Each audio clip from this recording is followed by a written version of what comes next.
ইংরেজি নববর্ষের শুভেচ্ছা জানিয়েছেন রাজ্যের মন্ত্রী রতনলাল নাথ।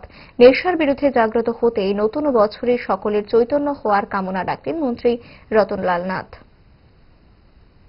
2026 প্রথম দিন নববর্ষ, রাজ্যের সকলকে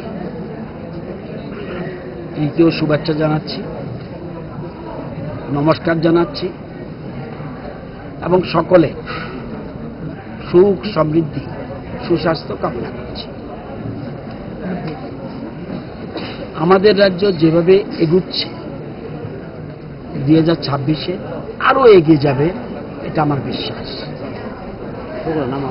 আমাদের বর্তমানে আমরা খুব ভালো জায়গায় রয়েছি।